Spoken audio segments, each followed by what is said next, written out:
I know Titan Quest extremely well. I've sunk hundreds of hours into this game. I first encountered this title back in my school days, way back in 2006. Over time I've played through all the expansions, leveled dozens of characters, tried countless builds, and a few years ago I also played Grim Dawn, created by former members of Iron War Entertainment, the original Titan Quest developer. As you can imagine, I've been waiting for the Titan Quest sequel. That doesn't happen often, but this was exactly the kind of game I wanted to play. I won't say I had no doubts about the sequel's quality, but I still had hope somewhere deep down. This time the title is being developed by the German studio Grimlore Games, founded in 2013 under the THQ Nordic umbrella. Before this, the developers worked on Spellforce 3, which received relatively positive feedback. It's important to note that the game is currently in early access, which naturally comes with some obvious traits, lack of content and a fair share of bugs. But let's see what the developers have managed to create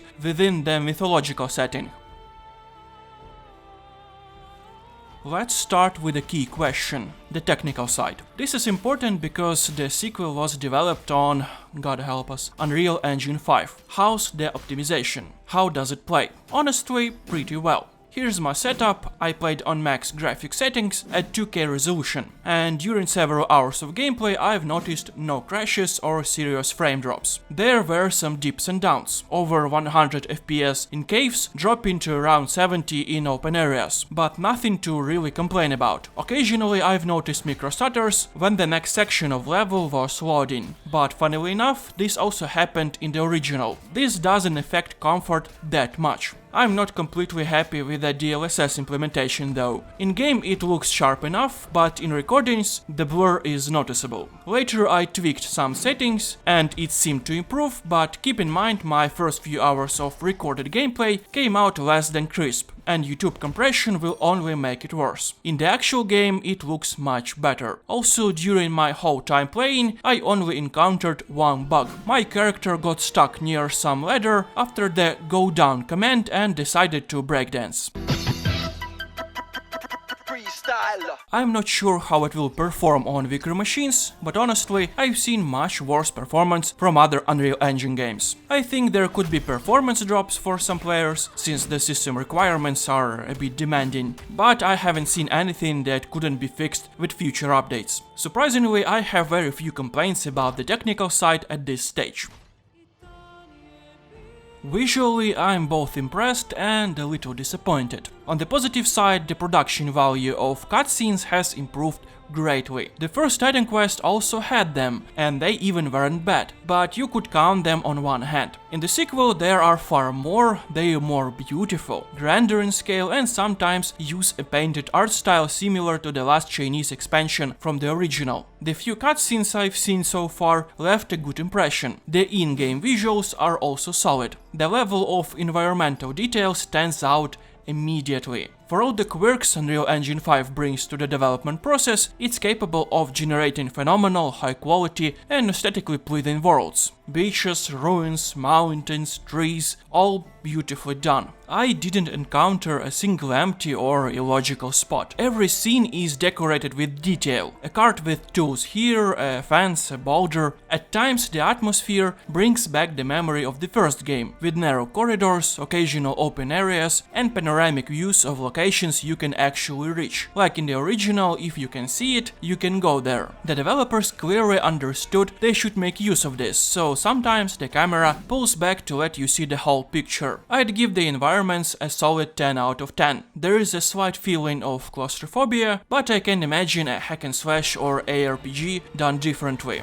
Either you guide the player through rich, detailed content, or you release them into huge, empty spaces. One surprise: some locations load in separately. In the first game the world was practically seamless, so this is a bit odd. Lighting is nice and sharp, with light sources casting pleasant shadows. There are even reflections. Another highlight: enemy design and ragdoll physics. One of my favorite things about Titan Quest has always been the clarity and interactivity of NPCs and enemies. I really hate the doll-like behavior of modern games, where enemies fall with just 2 or 3 preset animations. Like in the first game, the sequel has proper ragdoll physics, and enemies still attack in groups. It's as fun as ever to knock them flying in all directions. Looted items also visually represented in the world, immediately noticeable when they drop. Skeletons, however, have been downgraded. Before, the game calculated the full body and remains when they collapsed. Now they seem to vanish into thin air, probably for optimization reasons. Creature models are good, though haven't yet seen anything really unique. Wolves, snakes, bandits, skeletons, all familiar from the first game, perhaps aside from a Griffin boss. The update Ichthyan enemies remind me more of Dark Souls foes. Maybe it's get better later. Visual effects look rich. Explosions, textures, colors. I can't yet say whether they better reflect the action compared to the first game, but I'm satisfied so far. I especially like how the health bar reacts to different effects. It's a neat touch.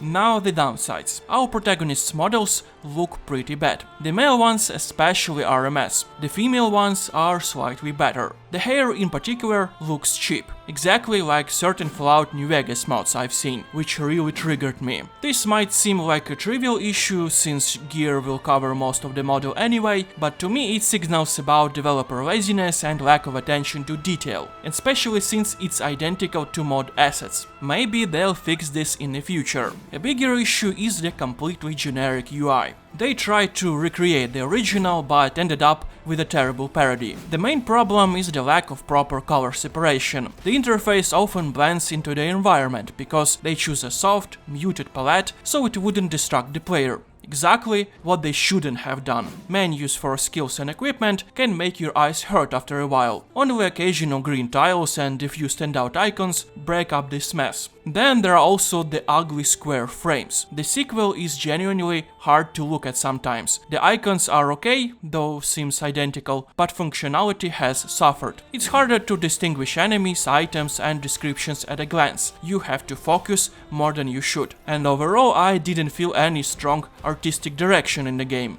Technically, the models, physics, environments and lighting all work well, but that alone won't carry a game. Maybe I'll get through this visual bland mess once, but I doubt I'll want to replay this in this state. Still, as a sequel, it's clearly trying to retain the original's concepts, while giving them a modern look. And I think it succeeds in that regard. Nothing shocking, but I liked the graphics overall.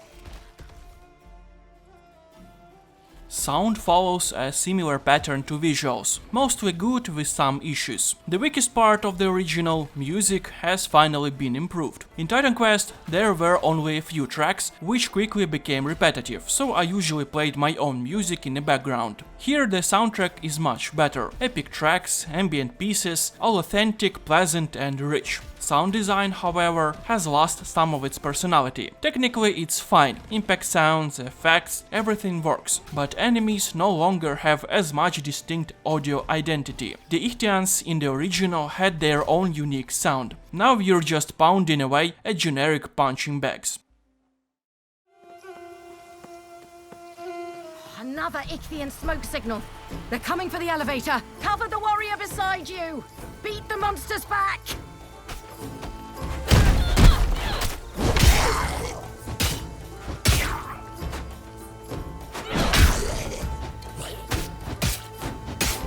That's the last of them.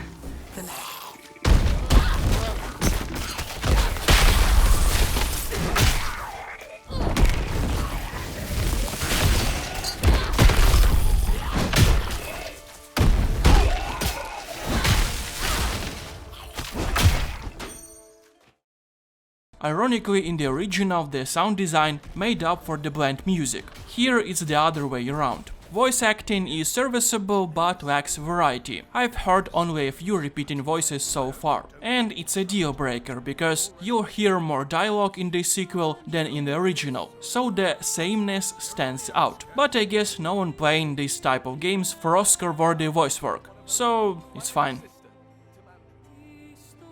And finally, the gameplay. How does it play? Overall, pretty well. The sequel really feels like a continuation rather than just a random game with a Titan Quest name, though it has lost some of its identity, leaning closer to a Diablo 3 both visually and in gameplay. On the plus side, combat is more dynamic. We now have a proper dodge and clearly telegraphed enemy attacks. Bosses aside, in the original, special attacks were mostly mixed with normal ones. Now every special, whether AoE or cone, is clearly marked. So you're constantly moving around the battlefield. Close combat feels better. Now basic attacks can hit multiple enemies, especially with two-handed weapons, which are finally in the game. We can now also climb ladders and jump over the small gaps. As for the character progression, at first I thought they went through the weapon skills, but after the story blessing you can pick a mastery, which works much like the original. The core principles have remained the same, though not without changes. It's important to note that as of now we have only 4 masteries. Warfare, which now combines melee and range combat, Rogue, Earth and Storm. What's more, the final skill tiers within these masteries are also locked. This is catastrophically few, and I hope they fix this in the full release, because right now it's basically just some kind of a demo. The main thing is that they don't later try to sell these masteries separately as DLCs for $10 each. In the original at least you'd get a big expansion along with them, but now I am not sure.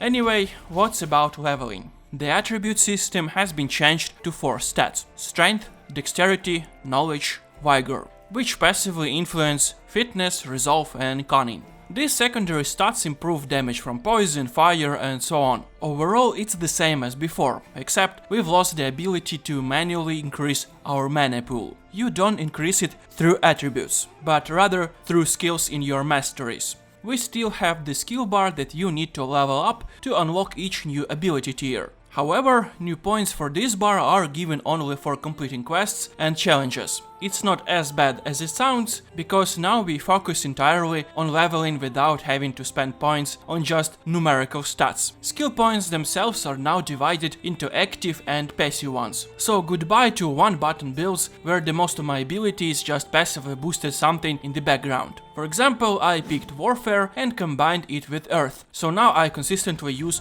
4 abilities. The nicest part is that mana is no longer a choke point. In the past, warrior-mage hybrids were not the best choice, but now you can spam whatever you want without heavily dependent on mana. Skills themselves can also be customized with various modifiers. Invest 1 or 2 points and you unlock a slot where you can insert something. For example, let's take Earthquake. It's an AoE spell that requires a few seconds to charge. I leveled it up 6 times, which gave me 4 slots. Since I like to dive into crowds and wipe them out with a single skill, I choose faster charging and reduced incoming damage while casting. On paper, it's a pretty cool concept, where you upgrade both passives and active skills and tweak them to your liking. In theory, this guarantees variety and the ability to create dozens of builds. On paper. Why on paper? Because most of what's here right now feels generic. Stuff I've seen in every other game of this type. The first game stood out thanks to its interesting abilities. Now everything feels simpler. A strong attack, a leap to the enemy, a small AoE, a fire aura. But where's the meteor shower, where's the Colossus, where's the warrior's battle standard, and in the past, ranged combat has its own branch. Yes, it was merged with spear mastery, but now I see only 2 bow skills. The funniest part is that right now the game seems more focused on melee combat. Classic mage masteries, which in the past had just a few abilities specifically for warriors, are now more than half filled with melee-oriented skills. I have no idea how to play as a pure mage right now. I think they will rework this aspect, because in its current state it feels too simplistic and lacking some uniqueness. That said, leveling is quite fast and organic. You're constantly choosing something, checking out new stuff, this part is fine. I also like the new balance. In the original, it was common to get one-shotted or tortured if you leveled poorly. There were even sudden difficulty spikes. In the sequel, things feel more polished in that regard. The pacing is even and calm.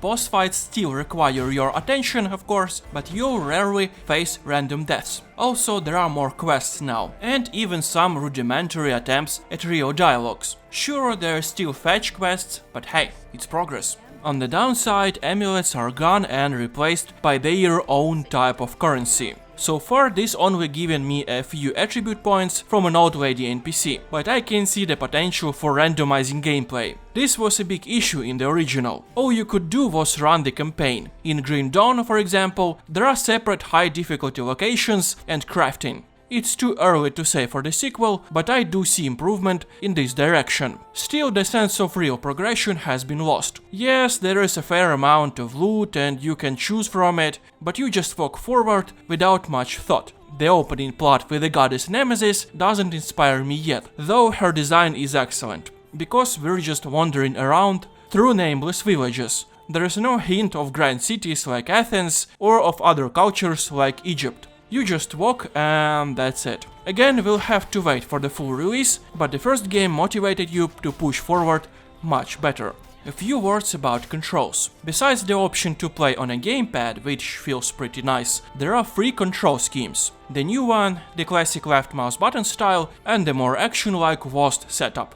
I prefer the second one, but the game can be customized heavily to suit your preferences. That's a plus. As for purely technical shortcomings, no matter how much I dug through the settings, I couldn't find a loot filter, which is basically an essential feature. I also don't understand the difficulty. Right now there are only 3 difficulty levels, and usually you unlock them one by one after each playthrough. Is this going to be one and done experience with no reason to replay? If so, why do we still have the classic share stash for swapping gear between characters? There's also some icon in the equipment tab that doesn't work yet, as well as a test for multiplayer mode.